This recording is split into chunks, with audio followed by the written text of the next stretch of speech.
time is one of the few finite resources we have, and we certainly appreciate you spending some with us. And certainly hopeful and confident. I know you got half of it already, that by the time you leave here, you'll think your time was well invested. As Jim said before, he focused on how to keep customers and how to keep them happy and make them raving fans if possible.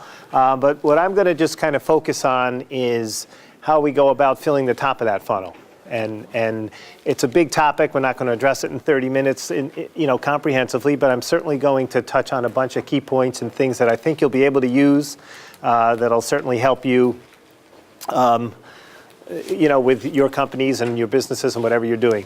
There was a computer glitch, I guess, with the webcasting of this, and now I need to stay in that camera. So I'm gonna try to walk a little, but I'll try to get back in here. You just wave me back if I'm swaying too much. So just let me know. So all right, I'd like to begin. Obviously, the key to getting your business growth engine started is getting new customers. That's what it's really all about. That increases that width of that funnel. So we'll focus there. I did have a session last night, and I was able to take a picture of the audience, and I thought I'd share that with you because they were really enjoying it, and I think you'll get the same out of it. Actually, just joking around, of course, but we'll try to avoid this, and I'll avoid it in two ways. First off, hopefully you're going to enjoy the content and some of the things you're going to be able to take home with you. But secondly, much like Jim said, make it interactive. If you've got a comment or a story to add to anything that relates to anything I'm saying, please do, because I'm sure it'll be valuable to everybody. Okay.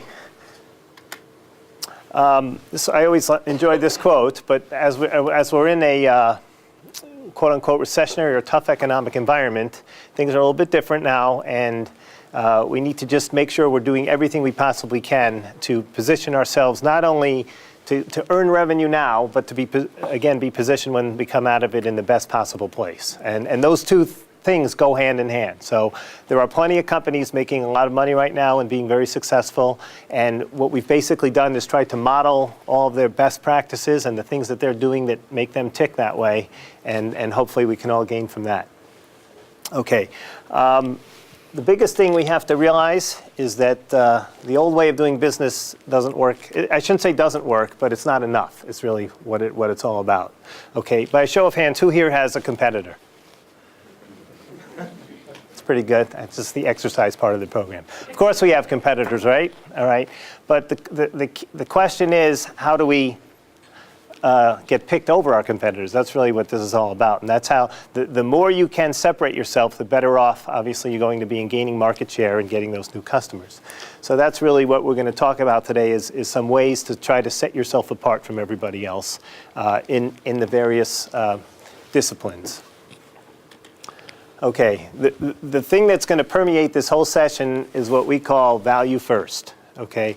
Right now, if you have a prospect and they have a need for something that you offer, what's the first thing they're going to do if they don't know who you are yet? They're going to go to Google and press, type in whatever it is, and they're going to get a bunch of results. Hopefully you'll be in those results. You may not. But either way, the people in those results are going to be the first ones to be called, interviewed, etc., but you're going to be alongside everybody else with no advantage whatsoever, okay?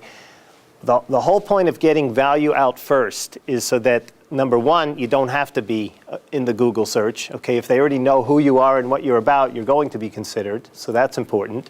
But even if they know a little bit about you ahead of time, how you're going to be important to them, how you're going to be valuable to them, it's going to keep you in the running and hopefully give you that leg up. And we always use this expression with our clients, and basically what we're trying to do is make sure that we're a peer, okay? We want to be seen as a peer, not a vendor. Okay, this value first or value forward approach that I'm referring to is something that needs to be cross-functional. It's not just in your sales department. It's something you're going to do throughout the organization. And we're going to, again, just touch on some strategies and some tactics in each of these areas to help you make that happen. So let's start with strategy, the actual strategy of your business and what you're doing. Okay, everybody thinks they have to be better than their competition.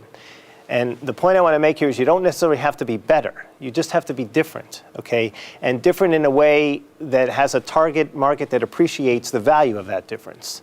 That's all that matters. There's two ways you can be different, okay? You can be different in the types of activities you do compared to your competition, or you can perform the same activities and do them differently. A couple of examples. Everybody's familiar with Netflix, right? Well, back in 1998 when they started up, okay, they decided that what are we doing? We're renting DVDs, just like Blockbuster, just like many of their competitors. But how are we going to do it differently? How are we going to become a player? Well, we'll make online ordering. We'll deliver through the mail. We have this proprietary software that'll help people recommend movies, like the movies that they saw, etc. And they went about their activities in this different way, and accomplished and obviously became a very formidable player in the market, okay? Another alternative is you're doing the same thing, but just do it, okay, in a different way, all right? So Southwest Airlines is a good example of this. I mean, just like United and American, they want to put passengers in seats, right? So how do they go about it differently, though? All right, they have open seating. They have a more informal sort of atmosphere or structure, okay, in how they conduct themselves. They do all their marketing with very comic relief, I guess, is part of what they're doing. But they're just taking a different approach, doing the same activities, okay?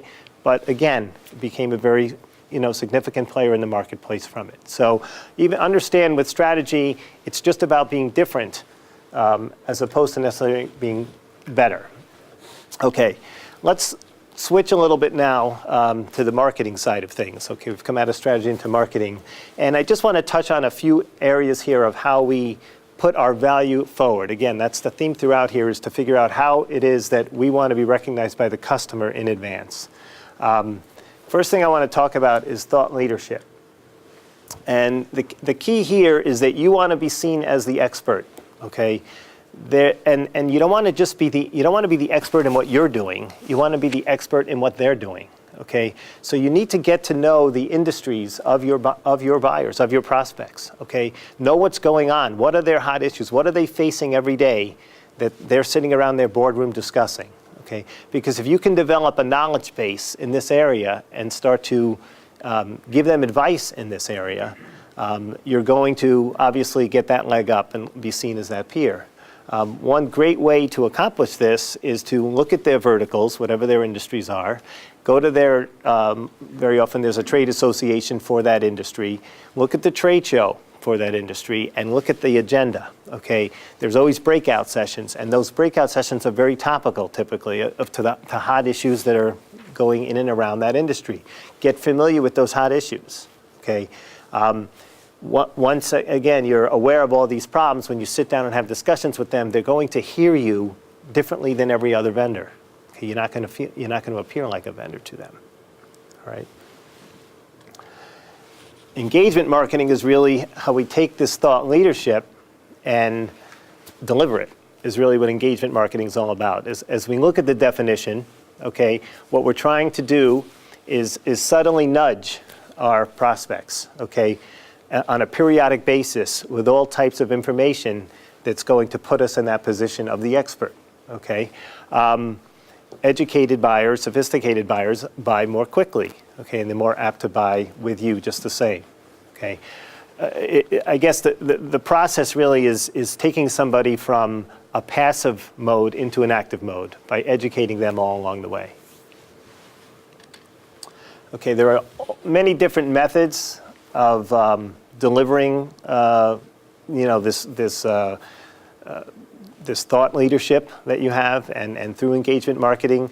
I mean, well, Jim and I standing here today are basically delivering that for our businesses, right? I mean, we're sitting here showing you that we've got good content. We want to share it with you, and hopefully you'll benefit from it. If it's tomorrow or 6 months from now or 5 years from now, you may have an issue or a problem or something that's something we talked about, and you'll see us as a specialist in that area that might be able to help you. Okay, that's what you need to do in your environments. This is one method.